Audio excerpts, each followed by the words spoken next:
விஜயகுமாருடைய கொலையில் அருணுக்கு பங்கு இருக்கு. அவரு தான் முதல் குற்றவாளி. அவனுக்கு ஒரு பக்கம் அடிச்சுருக்கானு, இவங்க ஒரு பக்கம் அடிச்சிருக்காங்க. தமிழ்நாடு என்ன பண்ணி இவங்ககிட்ட நம்ம தாராவார்த்தா கொடுத்துருக்கோம். அவங்கள போட்டா டிவிஎஸ்ல போட்டாங்க. ஏன்னா ராஜலட்சுமிக்கும் அருணுக்கும் தொடர்பு இருக்கு. அந்த பண தொடர்புகள் அதிகமாக இருக்கக்கூடிய விஷயம். அம்பத்தூர்ல ஒரு லேண்ட் வாங்கிருக்கான். ஏற்கனவே நான் சொல்லியிருக்கேன்.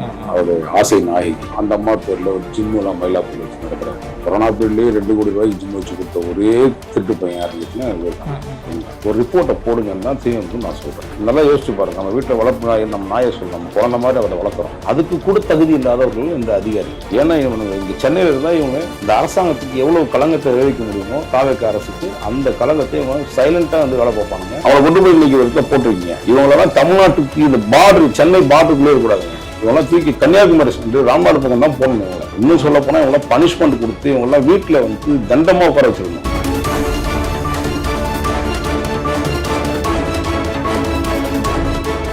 சார் வணக்கம் சார். வணக்கம் பிரதர். எப்படி சார் இருக்கீங்க? அருமையா இருக்கு, பிரமாதமா இருக்கு. ஆக்சுவலா தமிழக அரசியலே ஒரு ஐபிஎஸ் அதிகாரியை இடமாற்றம் பண்ணதுக்கு பொதுமக்களே அதை கொண்டாடிட்டு இருக்காங்க. யாரை பத்தி சொல்றேன்னு தெரிஞ்சிருக்கும். அருண் ஐபிஎஸ் அவர்கள் ஆக்சுவலா ஒரு பக்கம் இந்த இடமாற்றம் பண்ணதுக்கு நிறைய விமர்சனங்கள் வந்துட்டு இருக்கு சார். இப்போ முதல்வர் விஜய் அவர்கள் அருண் ஐபிஎஸ் பழி வாங்கிட்டாரு.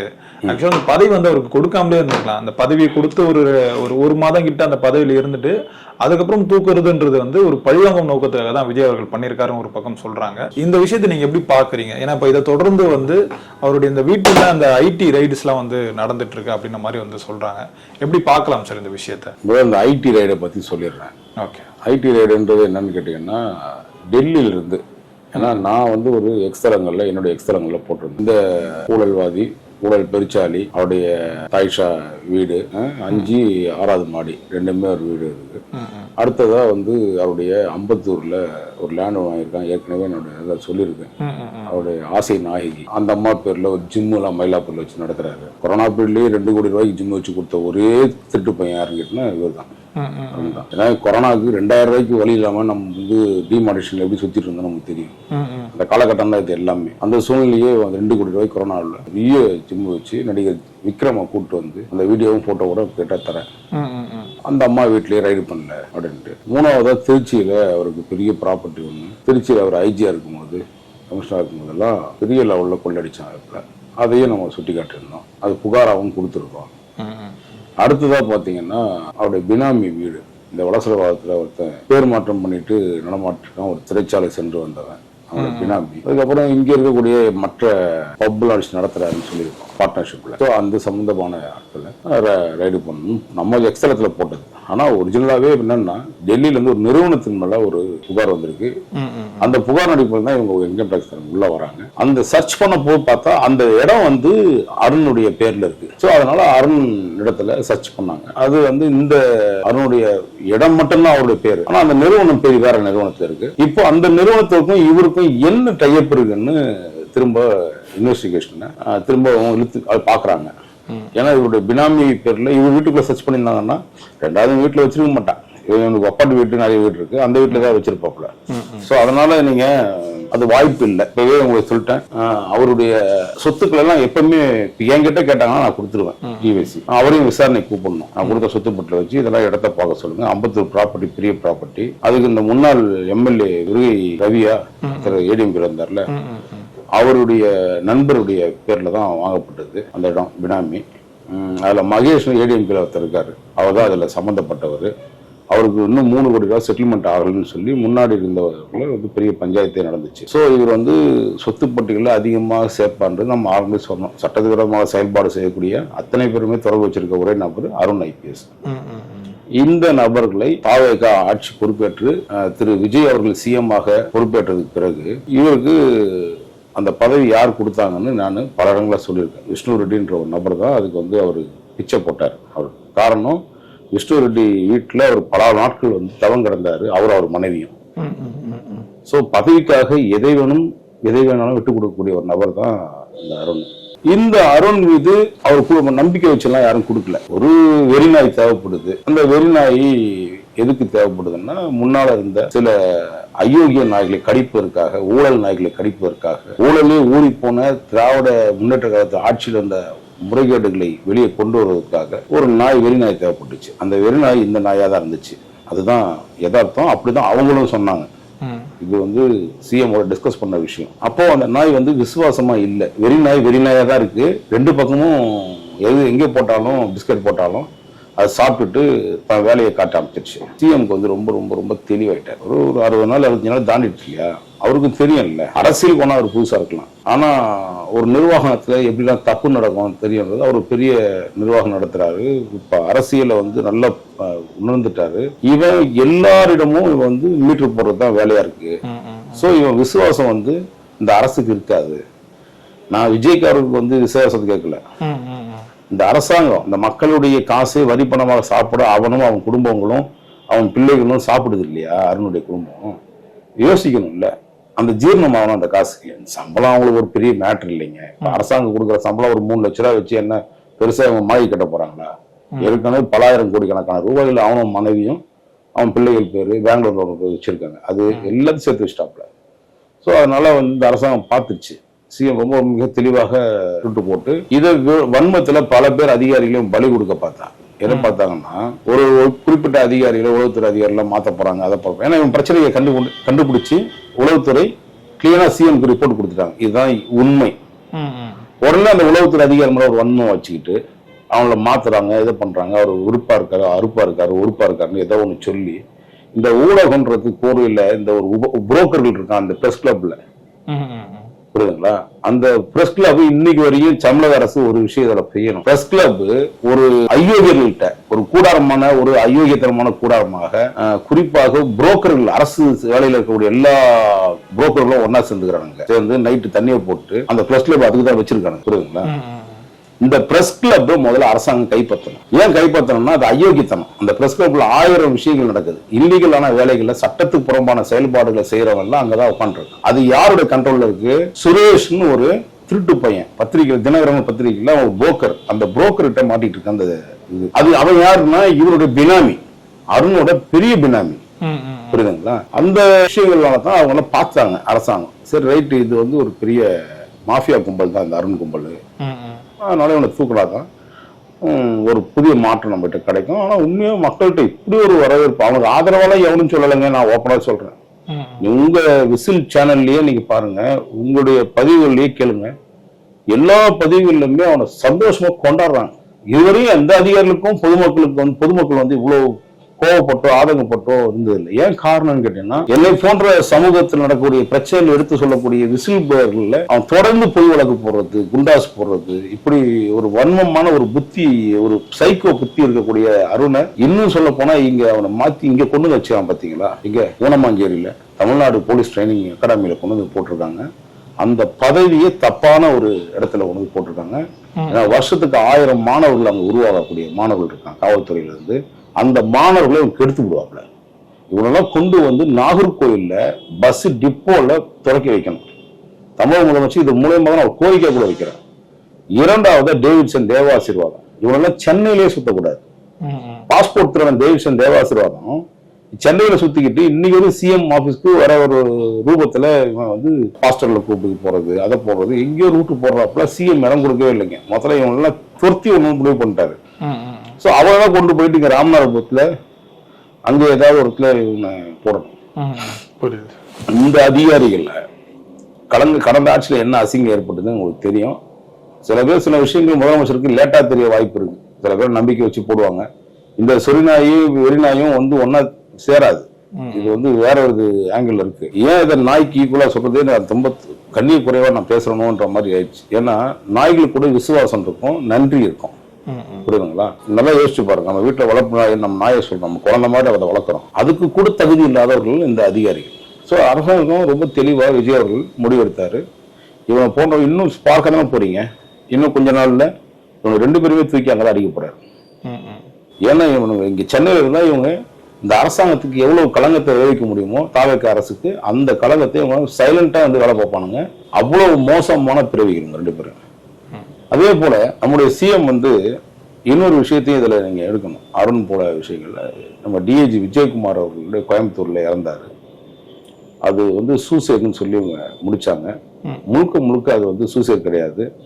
ராமநாதபுரம் காவல் நிலையத்துல தான் எனக்கு விசாரணை கிடைச்சாங்க. என்னை போன்ற உங்களை போன்ற ஊடகங்கள் எல்லாத்தையும் விசாரணை நான் பேசினதுனால பேசுனது மட்டும் இல்லை, ஆதாரபூர்வமாக விஜயகுமார் அவர்கள் வாட்ஸ்அப்பில் கடைசியா இறக்கிறதுக்கு ஒரு 7 நாளுக்கு முன்னாடி வரையும் என்கிட்ட பேசினாரு. இந்த இவன் வந்து அருண் வந்து என்ன அவ்வளோ மென்டல் ஹராஸ்மெண்ட் பண்றான், எனக்கு லீவ் கொடுக்க மாட்டான், என்னை வந்து அந்த கனிம கொள்ளைகளுக்கு வந்து நீங்க சப்போர்ட்டா இருங்கன்னு சொல்றா அப்படின்னு சொல்லி என்கிட்ட சொன்னது ஆதாரமாகவும் வாட்ஸ்அப்ல வச்சது தான் திருட்டு போனாங்க, திருட்டு பையன் செல்போன் திருடன் அருண். ஸோ இதெல்லாம் முதலமைச்சர் கவனத்தில் கொண்டு அந்த நேற்று எப்படி வந்து ஆம்ஸ்ட்ராங் உடைய புலைவரத்தில் சிபிஐ அப்பீல் போனார்களோ, அப்பீல் போனவர்களை வந்து திருப்பி இந்த தமிழக அரசு வாபஸ் பெற்றதோ, அதுபோல விஜயகுமாருடைய கொலையில் அருணுக்கு பங்கு இருக்கு, அருண் தான் முதல் குற்றவாளி. அதுக்கான நான் புகார் கொடுத்திருக்கிறேன். இந்த புகார் அடிப்படையில் தமிழக முதலமைச்சர் அதை பரிசீலனை பண்ணி அந்த குடும்பத்துக்கு நன்றான ஒரு நீதியை வரணும். ஒரு நேர்மையான காவல்துறை அதிகாரி இருந்தான்னா உயிர் பறி போற அளவுக்கு தமிழ்நாட்டில் ஒரு ஐபிஎஸ் ஆஃபீஸருக்கே வந்து பாதுகாப்பு இல்லாத அந்த அரசு தான் கடந்த கால அரசு. அதையும் நீங்க வந்து ரீஓபன் பண்ணணும்னு நான் வேண்டுறேன். Okay sir. சார் இப்போ அருண் ஐபிஎஸ் குறித்து நீங்கள் நிறைய நேர்காணலில் வந்து பேசியிருக்கீங்க சார். அவர் வந்து நிறைய அந்த ஊழல் பண்ணுறாரு, நிறைய சொத்துக்கள் சேர்த்து வச்சிருக்காருன்ட்டு. அது எவ்வளவு இருக்கும் சார்? நான் அந்த அளவுக்கு பட்டியல் போற அளவுக்குலாம் குத்து மதிப்பா சொல்றதுக்கு தம்பி ஆதாரபூர்வமாவே நான் வந்து இடங்களை சொல்லிட்டேன். எத்தனை ஏக்கர் அம்பத்தூர்ல இருக்கு, ஏக்கர் கணக்குல இருக்காது தம்பி. இடம் கணக்குல இருந்தா பரவாயில்ல, ஒரு கிரவுண்ட் கணக்குல இருந்தா நம்ம தம்பி எல்லாரும் ஒரு கிரவுண்டு 2 கிரவுண்டுக்காக தான் பாவம். தமிழ்நாட்டுல குடிசை கூட இல்லாம எத்தனை ஏழை பிள்ளைகள் மனிதர்கள் வந்து வாழ்ந்துட்டு இருக்கான், ரோட்டை வாழ்ந்துட்டு இருக்கான்னு நம்ம பாக்குறோம். நம்மளை வந்து இவன் பலிகாடா கொடுத்து பொதுமக்களை பலிகாடா கொடுத்துட்டு இவன் கோடி கோடியா குவிச்சு வச்சு கொள்ளை அடிச்சிருக்காங்க. நம்ம வந்து ஒரு சொத்து மதிப்பு இவ்வளோன்னு சொல்ல முடியாது. அது வந்து சொத்து மதிப்பு போட வேண்டியது இன்கம் டேக்ஸும் இல்லை இங்கே இருக்கக்கூடிய தமிழக லஞ்ச ஒழிப்பு துறையும் அல்லது வந்து வேற ஒரு அமைப்புகள் தான் போடணும். அம்பத்தூர் சொத்து, திருச்சி சொத்து, பள்ளிக்கரணை சொத்து, இதெல்லாம் எல்லாமே கிட்டத்தட்ட 3 ஏக்கர் 4 ஏக்கர் இதெல்லாம் ₹1 கூட தம்பி இங்க வழி இல்லாம பல பேர் சுத்திட்டு இருக்கான். இவங்க அதிகாரத்தை கையில வச்சு துஷ்பிரயோகம் பண்ணி இந்த அருணும் தேவச்சன் தேவாசீர்வாதமும் இப்படி கொல்ல தமிழ்நாடு முழுக்க அடிச்சு வச்சிருக்காங்க இந்த அதிகாரத்துல. ஏன்னா அப்ப இருந்த அரசுல முதலமைச்சரா இருந்தவர் ஒரு டம்மியான பீஸை வச்சிருந்தாங்க, தத்தி பீஸ். அதனால வந்து அவங்களால முடியல. காரணம் என்னன்னா அவனுக்கு ஒரு பக்கம் அடிச்சுருந்தானுங்க, இவங்க ஒரு பக்கம் அடிச்சிருக்காங்க. தமிழ்நாடு என்ன தம்பி இவங்ககிட்ட நம்ம தாராவார்த்தா கொடுத்துருக்கோம். இப்பதான் ஓரளவுக்கு நம்ம நம்பிக்கை பிறந்திருக்கு மக்களுக்கு, தமிழக அரசு மீது நம்பிக்கை பிறந்திருக்கு, தமிழக அரசினுடைய முதலமைச்சர் விஜய் அவர்கள் மீது நம்பிக்கை பிறந்திருக்கு. நிச்சயமாக இது போன்ற அதிகாரிகளை களை எடுக்கணும். அதே போல இன்னும் சில அதிகாரிகள் இருக்காங்க. நேற்று கூட 20 ஐஏஎஸ் ஆபிசர்லாம் சேஞ்ச் பண்ணாங்க. அதுல நல்ல பணிபுரிஞ்ச ஐஏஎஸ் ஆபிசர்லாம் நிறைய பேர் இருக்காங்க. அவங்க எல்லாம் வந்து ஒரு லாபி இங்க இப்போ வந்து முதலமைச்சர் பக்கத்துல இது போன்ற சில ஐஏஎஸ் ஆபிசர்கள் நெருங்கிட்டு பல ஐஏஎஸ் ஆபிசர்களை வந்து நீங்க அந்த உமாநாத் ஐஏஎஸ் அவர் வந்து சிவில் சப்ளைல இருந்தாப்புல அங்க ஒரு 1200 கோடி ரூபாய்க்கு மேல ஒரு டெண்டர்ல முறைகேடு நடந்ததாக இப்ப தகவல்கள் பரவி வந்துட்டு இருக்கு. சரி, அப்படி இருந்த போது அந்த ஆளை டம்மி பண்ணீங்க, ஓகே. கடந்த ஆட்சி காலத்துல அவன் என்னென்னலாம் கொள்ளடிச்சாங்க, யாராருக்கெல்லாம் வந்து அவன் வேலை பார்த்துருக்காங்க. உடம்புல தம்பி உடம்பு முழுக்க விஷம், பார்த்தீங்கன்னா சப்ப மாதிரி இருப்பாப்புல ஆளு. ஆனா விஷம் உச்சந்தல இருந்து உள்ளங்கால் வரையும் உமாநாத்துக்கு விஷம். அந்த விஷத்தை நீங்க முறிச்சுட்டாரா நம்ம விஜய்? அதே போல எத்தனை ஐஏஎஸ் ஆஃபீஸர் நல்ல அதிகாரிகள் இருக்காங்க. கொரோனா காலகட்டத்துல ராதாகிருஷ்ணன் ஐஏஎஸ் இப்ப மின்சாரத்துறை இருக்கக்கூடிய சேர்மனா இருக்காரு. அவர் வந்து ஒரு உண்மையாவே நம்ம பாராட்டக்கூடிய, எனக்கு அவர் பெரிய பழக்க வழக்கம் கிடையாது. எல்லா காவல்துறை அதிகாரியும் எல்லா ஐஏஎஸ் ஆஃபீஸரும் தெரிஞ்ச மாதிரி சொல்றேன். கொரோனா காலகட்டங்களில் அவ்வளோ பெரிய தன் உயிரியே பணிய வச்ச ஒரு மாபெருமான ஒரு நல்ல ஒரு அட்மினிஸ்ட்ரேஷன் ஆஃபீஸர் ராதாகிருஷ்ணன். அவர் இன்னைக்கு என்ன போஸ்டிங் இருக்காரு? நேற்று டம்மி பொருள் போடுறாங்க. அது காரணம் அமைச்சருக்கும் அவருக்கும் உள்ள ஒரு கருத்து வேறுபாடு. அமைச்சருக்கு ஒன்றும் தெரியல, அவர் காசு பண்றதுக்காக நீங்க எந்த அதிகாரம் பலி கொடுப்பாரு நிர்மல்குமார். ஸோ அதனால அவர் பலிக்காடாகிறார். இதெல்லாம் தமிழக முதலமைச்சர் கூர்ந்து கவனிக்க வேண்டிய விஷயம். அடுத்ததா பாத்தீங்கன்னா இப்போ ஒரு நல்ல அதிகாரி போட்டிருக்காங்க. இந்த ஐஏஎஸ் ஆஃபீஸர் வந்து நேர்மையானவர். அவர் மனைவி வந்து இன்னைக்கு லட்சுமி பிரியான்னு இருக்காங்க. அவங்க தான் வந்து சார் இந்த சிஎம் சாரோட செக்ரட்டரி 2 இருக்காங்க. ஸோ இந்த மாதிரி அதிகாரிகளை நீங்க பணி நியமனம் பண்ணணும். ஆனா நல்ல பணிபுரிகிற அதிகாரிகளையும், ஏன் கொரோனா பீரியட் மட்டும் விடுங்க, சுனாமி பீரியட்ல ராதாகிருஷ்ணன் அவர்கள் அருமையா வேலை செஞ்சிருக்காரு. இது வந்து நான் தனிப்பட்ட முறையில் சொல்றதுக்கு தமிழ்நாட்டுக்கே தெரியும். தமிழ்நாடு திறந்து பல மாநிலங்களுக்கு கூட தெரியும் ராதாகிருஷ்ணன்றவர் ஒரு நல்ல அதிகாரின்ட்டு. அதே போல பாத்தீங்கன்னா கும்பகோணம் தீ விபத்து, அதுல தன்னுடைய ஒவ்வொரு குடும்பம் இறந்து போகும்போது, அந்த குழந்தைகள் இறந்து போகும்போது தான் வீட்டு பிள்ளைய இன்னைக்கு வரையும் காப்பாற்றி பல பேர் இன்னைக்கு ஐஏஎஸ் ஆபீசர்களா அது அரசு அதிகாரில உருவாக்கி இருக்காரு ராதாகிருஷ்ணன். சோ முதலமைச்சர் எப்படி ஒரு சில பேர் வன்மத்தை காட்டுறாங்க உங்க பின்னாடி இருந்து, அது மாதிரியான ஆட்களை கொஞ்சம் பார்க்க வேண்டியிருக்கு. காவல்துறை எவ்வளவோ பேர், இன்னொரு ஐஏஎஸ் ஆஃபீஸர் இருக்காங்க வைத்தியநாதன்னா ஒரு ஐஏஎஸ் ஆஃபீஸர் செய்தி வெளியிட்டுத்துறை இருந்தாப்புல. இந்த பொன்னின்னு ஒரு டிஐஜி ஒன்று இருக்கும். அந்த டிஐஜி அம்மாவுடைய தம்பி இப்போ அங்க ஒரு இடத்துல வீடு கட்டிட்டு இருக்கான். நாளைக்கு கூட 2 நாள் இப்போ அந்த போட்டோ வீடியோ எல்லாம் வந்துடும் எனக்கு. அந்த அதிகாரி ஒரு பெரிய வீடு கட்டுறா, வாடகை வீட்டுக்கு போன வாடகைக்கு அவனுக்கு சம்பளமே 3 லட்சம் ரூபாய். எப்படி அவனுக்கு 1.5 லட்ச ரூபா வாடகை கொடுக்க முடியுது? இந்த வைத்தியநாதனுக்கு ஒரு நல்ல பதவி கொடுத்து வச்சிருக்கீங்க, புரியுதுங்களா? அதே மாதிரி வந்து சுப்ரியா சாகுனை பத்தி நம்ம தொடர்ந்து சொன்னோம். சுப்ரியா சாகுனால வந்து பல்வேறு விதமான மஞ்சப்பை திருடி அந்த அம்மா மஞ்சப்பை திட்டம் கேள்விப்பட்டிருக்கீங்களா? மஞ்சப்பை திருடி தான் சுப்ரியா சாகு. ஏன்னா மஞ்சப்பைன்னு ஒரு திட்டத்தை கொண்டு வந்து கோடிக்கணக்கான ரூபாய்களை வசூல் பண்ணி அதுல 1 ரூபாய் கூட பிரயோஜனம் இல்லாம அந்த மஞ்சப்பை என்ற திட்டம் யாருக்குமே போய் சேராம திட்டங்களோட திட்டத்தை வச்சு திட்டமா இருந்தா பிரயோஜனம் என்ன ரிசல்ட் ஒண்ணுமே கிடையாது. கடந்த ஆட்சியில் அந்த மஞ்சப்பை திட்டத்துல அந்த அம்மா ஊழல் செஞ்சிருக்குது, அதுக்கான டாக்குமெண்ட் வச்சிருக்கு. அந்த அம்மா வந்து நடவடிக்கை எடுக்க சொல்லுங்க. அவளை கொண்டு போய் இன்னைக்கு ஒரு இடத்துல போட்டிருக்கீங்க. இவங்களெல்லாம் தமிழ்நாட்டுக்கு இந்த பார்டர் சென்னை பார்டருக்குள்ளே இருக்கக்கூடாதுங்க. இவங்கெல்லாம் தூக்கி கன்னியாகுமரி சென்று ராமநாடு பக்கம் தான் போகணும். இவங்களை இன்னும் சொல்ல போனா இவங்களாம் பனிஷ்மெண்ட் கொடுத்து இவங்கெல்லாம் வீட்டுல வந்து தண்டமா உட்கார வச்சிருக்கணும். இந்த மாதிரி அதிகாரிகள் தமிழக முதலமைச்சர் நல்ல பார்வையில பார்க்கணும். நல்லது இருக்கு கெட்டது இருக்குங்க எல்லாத்தையுமே. ஆனா ஐயோகியர்கள் என்னைக்குமே வளர்ந்துடக்கூடாது. அந்த ஐயோகியம் ஒருத்தன் வளர்ந்தாலும் 100 நல்லவனை கெடுத்துருவானுங்க. புரியுது சார். சார் இப்போ இதெல்லாம் ஒரு பக்கம் இருந்தாலும் இந்த இடமாற்றம்லாம் வந்து இந்த டிரான்ஸ்பர்லாம் நடந்துட்டு இருக்குல்ல சார், அதுக்கு காரணம் வந்து இப்போ இருக்க ஆட்கள் எல்லாரும் வந்து திமுக ரொம்ப ஃபேவரான ஆட்கள். இப்போ நம்ம எக்ஸாம்பிள் சொன்னா அருண் ஐபிஎஸ் எடுத்துட்டா அவரே இந்த இடமாற்றம் பண்ணாங்கன்னா அவர் வந்து இந்த முன்னாள் அமைச்சர் மேல வந்து வழக்கு பதிவு வந்து பண்றாங்க. ஆனா இப்போ நாங்கள் அந்த ரைடு வருது வந்து முன்னாடியே வந்து சொல்லி அங்கே ஒரு பேரம் வந்து நடக்குதுன்னு வந்து சொல்றாங்க. இப்போ சமீபத்தில் நடந்த ஏவாவில் அவர் வீட்டில் அந்த ரைடா இருக்கட்டும், அதுக்கப்புறம் செந்தில் பாலாஜி அவங்க வீட்டில் அந்த ரைடா இருக்கட்டும், இது எல்லாத்துக்கும் முன்னாடி வந்து இன்ஃபர்மேஷன் வந்து அருண் ஐபிஎஸ் வந்து கொடுத்துட்டாருன்னு வந்து சொல்றாங்க. அது உண்மைதானா இல்ல அது ஒரு வதந்தியா? முழுக்க உண்மைங்க. அதுல எந்த மாற்று கருத்தும் கிடையாது. அருண் அவர்கள் வந்து டிவிஎஸ்சியுடைய டைரக்டர் அந்த காலத்துல 40 நாட்கள்ல கிட்டத்தட்ட வந்து ஒரு 120 கோடி ரூபாய் சம்பாதிச்சிருப்பாரு. ஒண்ணு வேணாங்க, ராஜலட்சுமின்னு ஒரு இன்ஸ்பெக்டர் விபச்சார தடுப்புல இருக்கு. அந்த இன்ஸ்பெக்டர் தப்பு பண்ணாங்கன்னு கடந்த காலத்தில் இருந்தக்கூடிய டிவிஎஸ்சியுடைய தலைவர் ரிப்போர்ட் எடுத்து ஒரு இன்ஸ்பெக்டர் சாதாரணமா வந்து உங்களை வழக்கு பதிவு பண்ணிட முடியாது. எதுல? டிவிஎஸ்சியில உங்களுக்கு தகுந்த ஆதாரம் வேணும். நானும் பல புகார் கொடுத்துருக்கேன். அதையே வந்து பல பேர் இங்க வந்து அழிச்சிட்டாப்ல. என்னுடைய புகார் மட்டும் மொத்தமா அழிச்சிட்டு அது க்ளோஸா வச்சிருக்காப்ல. அடுத்து பாத்தீங்கன்னா அந்த ராஜலட்சுமி மேட்டர்ல விபச்சாரத்திற்கு பெரிய கோடிக்கணக்கான ரூபாய் வருமானம் வருது. கிட்டத்தட்ட 8 கோடி ரூபாய்க்கு மேல வருமானத்தை அந்த அம்மா ராஜலட்சுமி பார்த்துருக்குது. அந்த வழக்கை அவங்கள வந்து டிவிஎஸ்ல போட்டாங்க. ஏன்னா ராஜலட்சுமிக்கும் அருணுக்கும் தொடர்பு இருக்கு. அந்த பண தொடர்புகள் அதிகமாக இருக்கக்கூடிய விஷயம். அந்த அம்மாவை வந்து சஸ்பெண்ட் பண்ணியிருக்காங்க, நடவடிக்கை எடுத்திருக்கிறாங்க.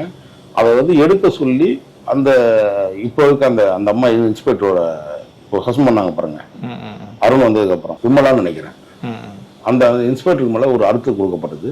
அந்த அம்மா தனிப்பட்ட முறையில் ஏதோ காசு வாங்கிட்ட மாதிரி இவங்களே அதை சொன்ன இல்லையா, இதுக்கெல்லாம் பிரஸ் கிளப், இவனுக்கு எல்லாம் பத்திரிகைக்கு புரோக்கராக பார்க்கறதுக்குன்னு ஒரு குரூப் இருக்கு. ஒரு குறிப்பிட்ட குரூப் தான் இந்த வேலையை பார்க்குது. இந்த சுரேஷ் போன்ற ஒரு குரூப். இப்போ அந்த அம்மா மேல வன்மத்தை காட்டி பல செய்திகளை உருவாக்கி சில ரிட்டையர்ட் ஆஃபீஸர்ஸ் ஏடிஎஸ்பி டிஎஸ்பி ரேங்க்ல அவனெல்லாம் வந்து இவன் கையாள வச்சுட்டு அவன்கிட்ட காசை கொடுத்து நியூஸ் ஆக்கி இந்த இன்ஃபுளுசர்னு சொல்றானுங்கல்ல, இந்த புரோக்கர்கள், இவன்ட்டு நிறைய ஏடிஎஸ்பி எல்லாம் பாருங்க பெரும்பாலான வீடியோல பேசிட்டு ரிட்டையர்மெண்ட்ல வீடு வந்து காடு போக வந்து உட்காந்துக்கிட்டு அவன் வந்து இந்த அம்மாவுக்கு இந்த விமலாவை பத்தி அவ்வளவு தரைக்குறவா ஒரு ஏடிஎஸ்பி பேசுறான். அது ஒரு பக்கம்.